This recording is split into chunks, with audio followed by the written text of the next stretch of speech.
So 1 week ago, we as young people and students of North Carolina brought 12 pledge forms to Governor McCrory.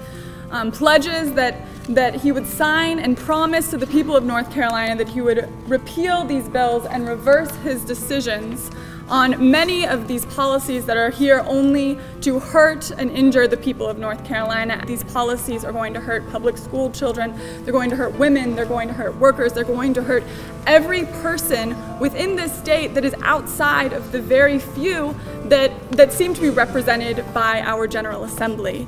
In less than 4 days, over 70,000 North Carolinians will lose their unemployment benefits. For many of our North Carolina citizens, that check that they get every 2 weeks is what they need to help provide the needs for their family. But with the governor, who earlier this year pledged that he was going to make the end of extended unemployment benefits a priority.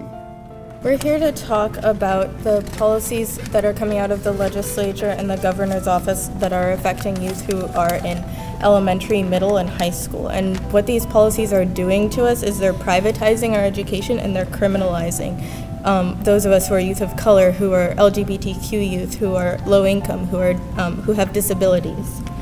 People are getting about a $5,000 rebate for putting their children in private schools.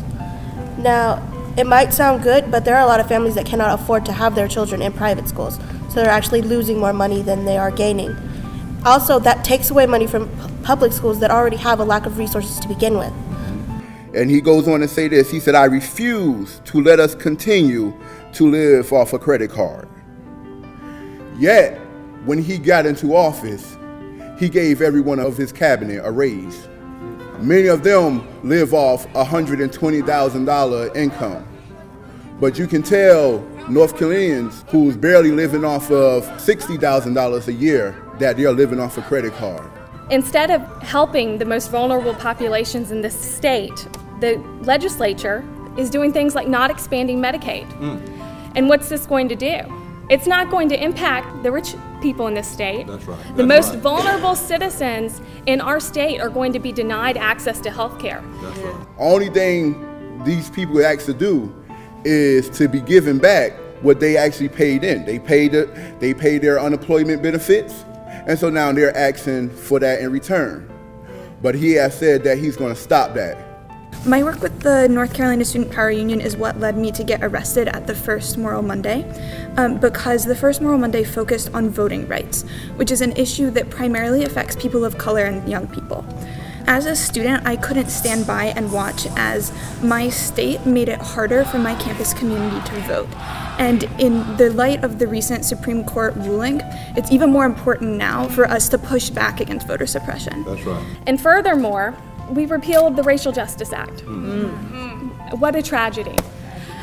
It breaks my heart that we now live in a state that has a General Assembly that does not value a defendant's right to a fair trial that is not tainted by racial bias. That's right. Yes. And we're here to say that no, we demand that that not be what our governor represents today. So when we enter the Capitol today, we are going to uplift the constitutional issues that are at stake here. Because we have brought him stories of the faces of those who are going to lose their unemployment on Monday. We brought him the faces and the stories of the children who are being hurt by these bills, the women, the union members, and yet he still hasn't listened. Those stories have not been enough. So we have come to a point where it seems the only thing we can bring him now is how this is a violation of the North Carolina Constitution and the U.S. Constitution. All right. When we go into the Capitol, we'll be reading the 12 issues that we demand that he reverse and repeal. And we'll also be reading from the Constitution the specific places where it makes these issues unconstitutional, these bills and these policies and this proposed budget unconstitutional. And we hope that Governor McCrory will finally listen. We're going to read the oath that he took to get into office, where he swears upon the Bible and in front of the people of North Carolina to uphold our Constitution, our progressive Constitution that promises and makes sure that our representatives, or those supposedly there to represent us, will look out for the best interests of all North Carolina and all North Carolinians. Yes. Yes, ma'am.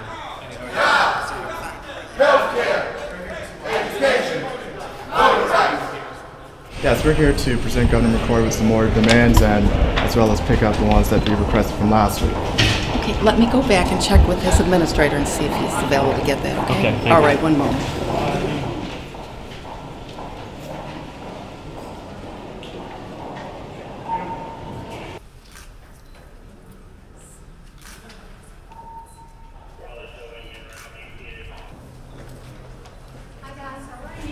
Good, how are you? I'm going to make this buzz when I go through here, so don't be alarmed. I didn't. I'm Lisa Frazier. Are you I'm the Rob spokesperson? Stevens. Hey, Rob. This is Tyler. Tyler Swanson. Tyler? Yes, ma'am. Nice to meet you. you. Thank you for being here. Yes. I know you have things to leave with me. I'm happy to take them. The things that were left last week, that is so bright. Could you stand back just a hair? The things that were left last week are over in constituent services. They have to be logged in to our system. Every piece of mail that the governor gets is logged in over there. And then they go through our legal system, and then they come back over here. So I don't have the things that you left. Okay. I do have a copy on file of the things that you left, but that's our process. In our good conscience, what we want to do is to represent these, except now we have evidence and sustaining evidence from the U.S. Constitution and the North Carolina So Constitution. I'm happy to take all of those things and see that they get Well, we into want these to be able to go inside like we did last time, since this is an open building for the Well, public. right now it's not. We're having a closed bill signing session. So he is in here signing bills. So we would just like to get as close as we can to This him. is it. This is it. Somebody just came out of this. We've been seeing people go in and out for this whole time. Tourists, if y'all want to log in and tour, that's fine. Okay. There will be a security post right there. Okay. And if you're happy to log in and tour the building, please do. Like any other citizen, yeah, we'd like to. Okay. That sounds good. Now, do you want me to take those? Or you want to leave those? We want to leave those back there. Okay, again, I'm not sure how close you, well, I think you'll be able to leave them on that desk. Yeah, Is that where you left them the last Yeah. time, on that Yeah. same desk? Sure. Yeah. Okay. Let me get Carmen. So we're going to sign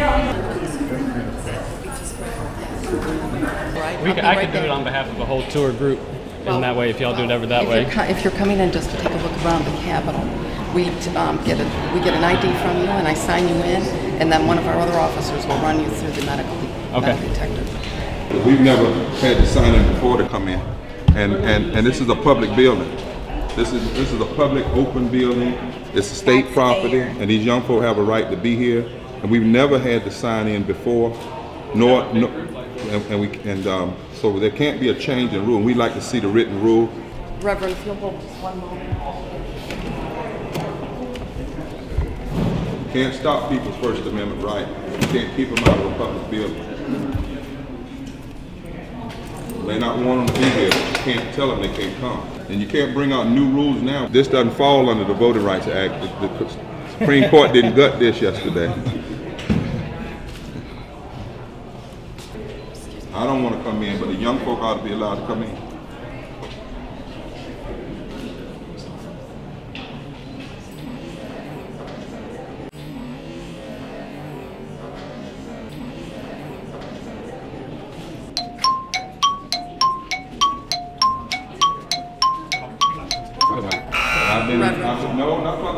I've been in with a lot of people. But I'm just saying, whatever the rules are, if that's the rules, then we'll follow the rules. Well, normally we do sign people in with an ID, but it is a large group. So if I could just get you to come through the metal detector for us one at a time.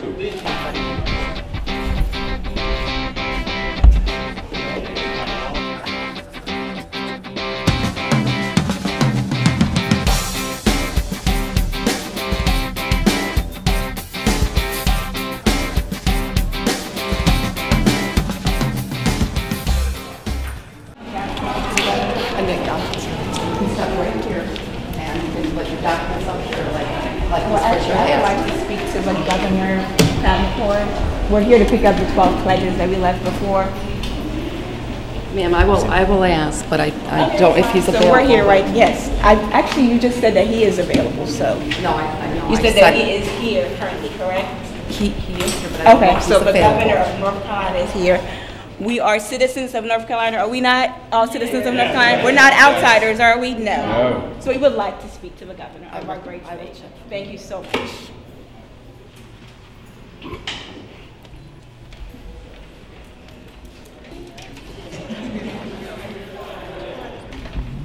Somebody will be out to speak with you in just a few minutes. No, we would like the governor of our state to come out. Is the governor of North Carolina here?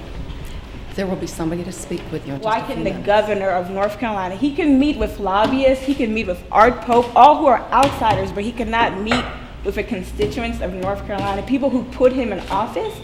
That's ridiculous. I will read the oath that the governor of our state, Pat McCrory, took. Chief Justice Harry Parker of the North Carolina Supreme Court asks, do you, Patrick Lloyd McCrory, solemnly and sincerely swear that you will support the Constitution of the United States, that you will be faithful and bear true allegiance to the state of North Carolina, and to the constitutional powers and authorities which are or may be established for the government thereof, and that you will endeavor to support, maintain, and defend the Constitution of said state, not inconsistent with the Constitution of the United States, to the best of your knowledge and ability, and do you solemnly swear that you will faithfully perform the duties pertaining to the office of Governor of North Carolina, to which you have been elected according to the best of your knowledge and ability according to law, so help you God. Pat McCrory, the governor of our great state of North Carolina, answered, I do, so help me God. Has he been doing that, people? No. No, he has not. And Governor McCrory still has the opportunity, and we are presenting him with the opportunity to pledge to the people of North Carolina that he will repeal these bills and reverse his decision on many of these bills and policies. Pat McCrory of North Carolina has the opportunity to do the right thing. The right thing. He is right over there in a room right next to us, and he doesn't even respect us, the citizens of North Carolina, to come out and speak to us. He's going to ask a representative to come and speak to us. That's ludicrous. That's disrespectful. It's rude. And he is right over there. The Constitution reads, Article 1, Section 2, all political power is vested in and derived from the people. So these are the pledges that we have for Pat McCrory to come out and sign. They read, I, Pat McCrory, Governor of the State of North Carolina, in the presence of a great cloud of witnesses of freedom fighters who sacrificed for their rights we now enjoy, and in the presence of North Carolinians, commit to veto any bill that would create a poll tax disguised as voter ID or any other voter suppression measure. Federal Constitution Amendment 24. The rights of citizens of the United States to vote in any primary or other election shall not be denied or abridged by the United States or any state by reason of failure to pay any poll tax or other tax. Pat McCrory, the governor, has the power to commit to veto any bill that will cut early voting, ban same-day registration, and end Sunday voting. Article 6, Section 1 states that every person born in the United States and every person who has been naturalized 18 years of age and possessing the qualifications set out in this article shall be entitled to vote at any election. Article 11, Section 4 reads, Beneficent provision for the poor, the unfortunate, and the orphan is one of the first duties of a civilized and a Christian state.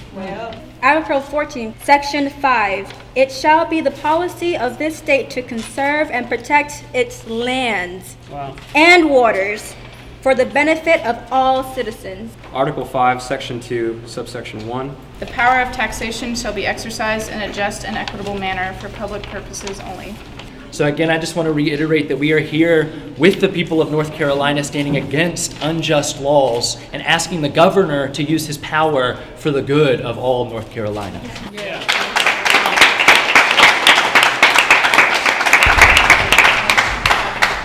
Please. It is 5 o'clock. We do close the Capitol at 5. Is Pat McCrory, our governor, still here, ma'am? I'm not sure, to be honest. Article 1, Section 15. The people have a right to the privilege of education, and it is the duty of the state to guard and maintain that right. If we can go ahead and wrap it up, it is time for me to close the building. Okay, I do appreciate you all. We the people demand that Pat McCrory commit to vetoing any bills that attack public school teachers. Article 9, Section 2.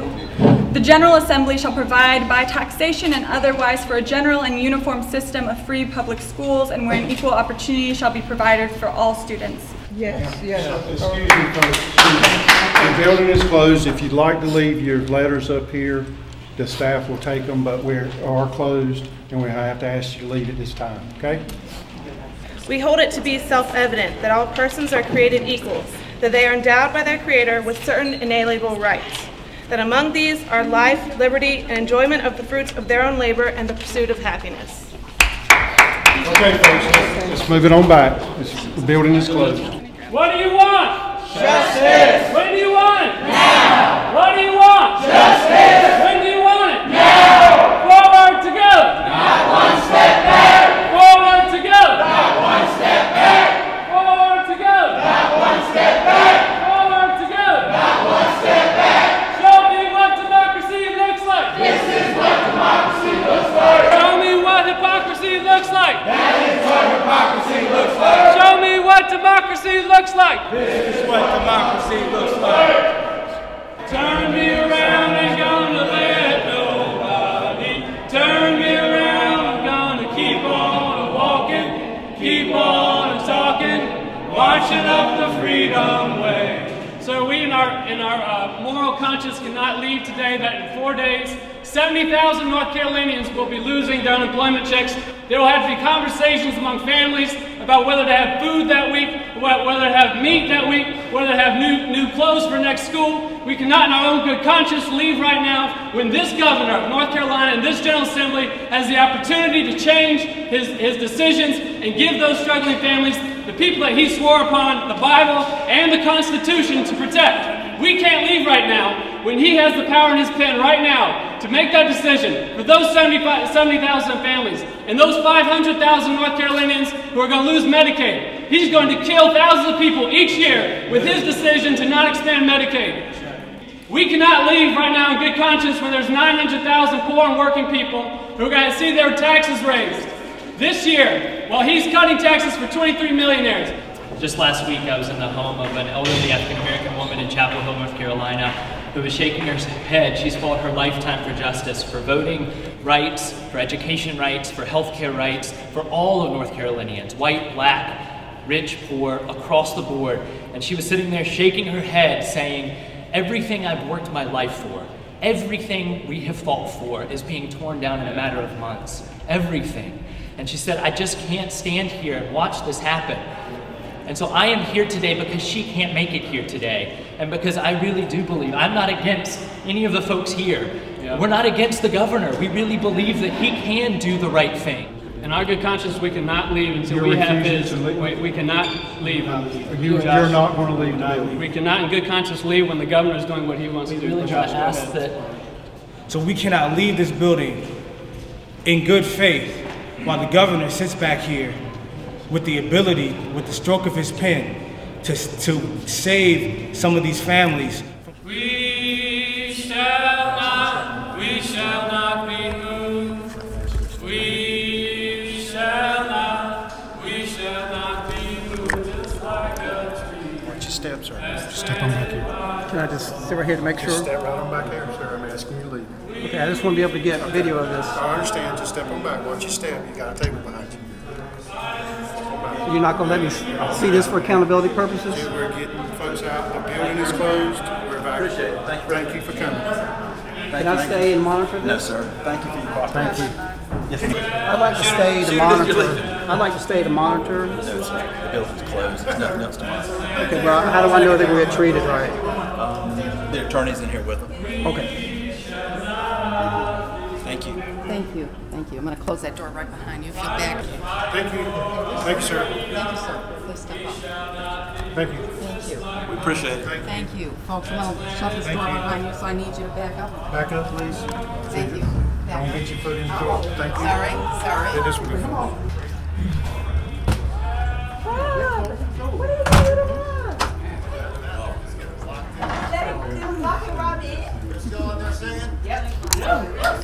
We're going to sing, since they're singing, we shall not be moved aside. We're going to sing the same thing.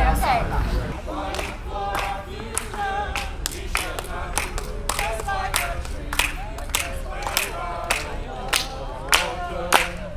We shall not be moved. Hey. I don't know if I introduced myself inside. I'm Glenn Allen. I'm a state captain. Okay. Are you going to be around for a while? For a while, as long as it takes. Okay. Well, that's what we don't know is how long it'll take. We're right now. We're just letting them continue to do as they will.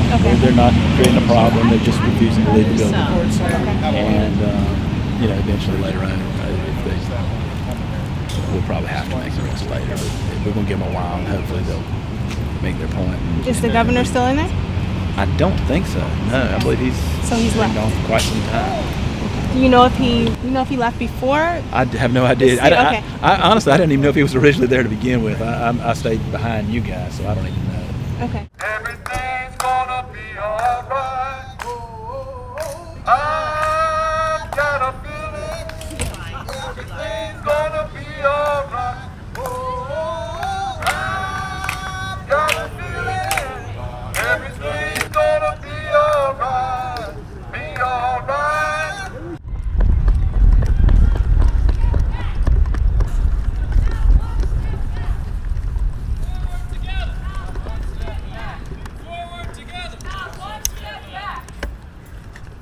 You ain't gonna let nobody turn me around, turn me around, turn me around. Ain't gonna let nobody turn me around. Gonna keep on walking, keep on talking, marching up the freedom way. Ain't gonna let nobody turn me around, turn me around. Turn me around, ain't gonna let nobody turn me around. Gonna keep on walking, keep on talking, marching up the freedom way. So what happened? They told us they were going to arrest us and take us to the detention center. And then they told us that they were unarresting us and giving us a citation instead. I never heard anybody get unarrested. So what was all with the hands behind the back? They had our handcuffs They on. had us handcuffed and uncuffed. They just uncuffed us outside. Now the governor was here today. He was doing a bill signing. He decided not to come to meet with the 50 or so people who came earlier today. And then once they were asked to leave and we stayed, he was still there, we were told, and then still decided not to come out. And in our own good conscience, we couldn't leave. We were told that we had a choice of whether we wanted a citation or second-degree trespassing. We said we're going to stay here until you make us leave, and we were handcuffed and brought up here. We continued to just say that we're here for the people of North Carolina, and we had to stand up because we believe the governor can still make it. He still has a choice, and he can still make a difference. We believe that the unfair and unjust laws that are in place and that are being put in place that are going to cut 70,000 families from unemployment benefits, ending their benefits on July 1, makes no sense when we have the means in which to do that. We'll be the only state to actually cut those benefits, and it just doesn't make any sense. And so we're here to petition our governor and those who govern us to govern on the behalf of all of North Carolinians. We came here to say what we said, and we feel good about that. And we did not come here to get arrested anyway, but to bear witness to the policies that the governor and the General Assembly are pushing that will tear apart this state. That's right. All right, thank you guys. Thank you. Thank you.